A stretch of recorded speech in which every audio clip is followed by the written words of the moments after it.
University in Dubai. Please welcome him on stage.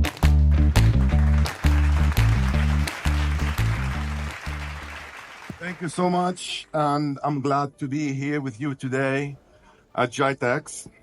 I can sense a lot of technophobia in the air, but actually, I'm glad that we had this conversation with our colleague, and we managed to discuss a bit all of these concerns about artificial intelligence. But what I'm going to talk about is going to be something a bit more toward the architectural side.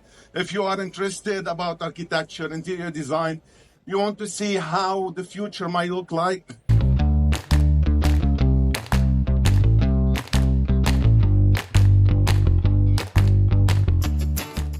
So, again, good morning, everyone, and I'm truly pleasure to be here today at GITEX.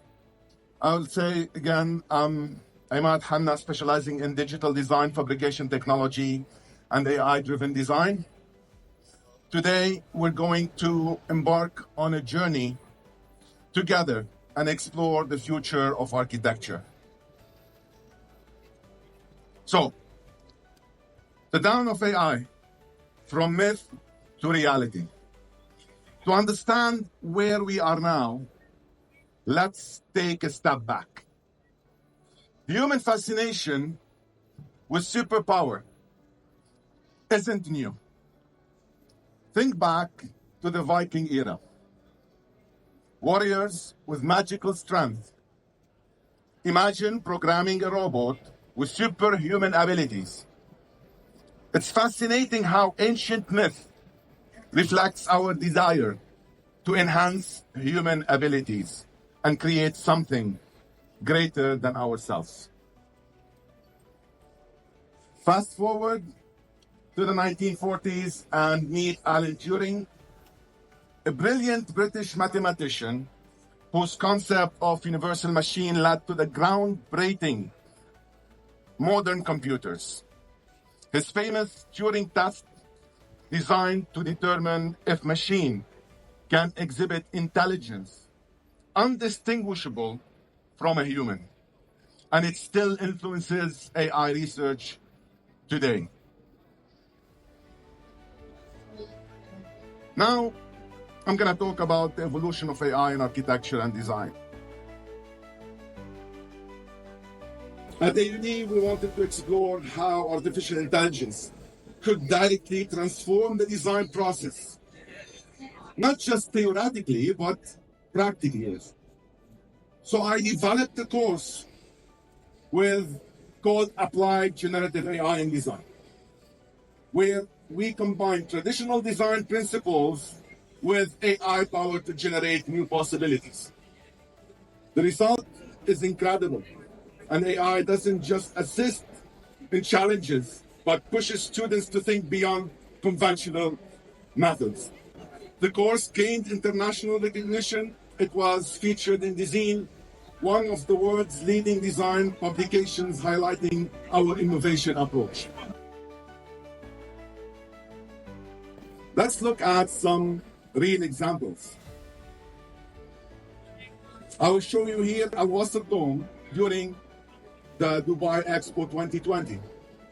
AI was instrumental in balancing weight and strength, ensuring the dome could handle massive projections. The Hadid's Morphos Hotel used AI to generate thousands of designs, quickly finding the most beautiful and structurally sound options.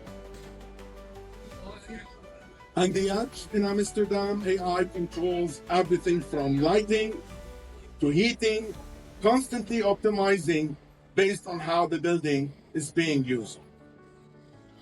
Google Bayview, Campus, California. How AI achieved it?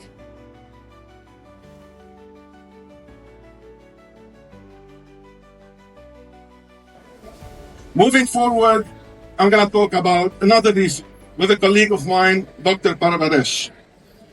I've also been working with Dr. Pupak on using AI to create multi-sensory public spaces. Imagine walking through a park where lighting, sound, and even air quality adjust in real time. It's not just about creating spaces, it's about enhancing how we experience them, making public spaces more engaging, accessible, and responsive. A special thank you for Dr. Kupak. Her expertise has been essential in bringing this research to life and pushing the boundaries of public spaces in design. Some of the key elements also. AI transforms public spaces by dynamically adjusting environmental factors like lighting, sound, air, based on real-time data from user interactions. Where I highlighted the exciting concept of dynamic neural architecture. And again, if you are interested in exploring more about this technology, you are welcome to join my YouTube channel, Let's Talk Tech, and we can discuss the latest innovation and insights.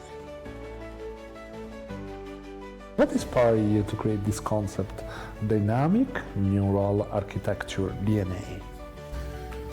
All right, so picture this. What if buildings could think?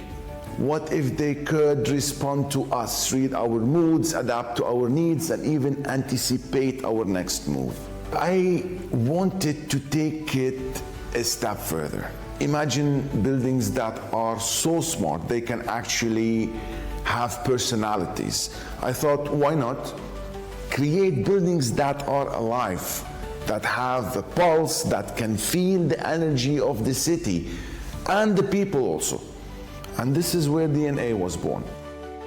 I wanted people to feel like they're in a relationship with their surroundings, where every space they enter is a new experience, and it's tailored just for them.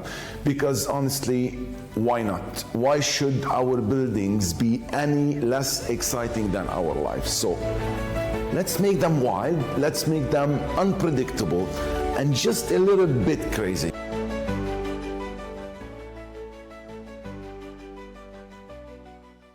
This comparison, and let's compare this with traditional architecture. We started with automation, buildings programmed or pre-programmed to perform a specific task. Then came responsive design, where buildings analyze data to adjust in real time. But now, we are entering the era of dynamic neural architecture, adaptive intelligence that evolves with us. Now, let's look at how AI can analyze human emotions in real time. I'm running out of time, guys. I'm gonna go slightly faster. So, the core of this whole presentation lies here. That sounds amazing, but so futuristic. How do you see this working technically?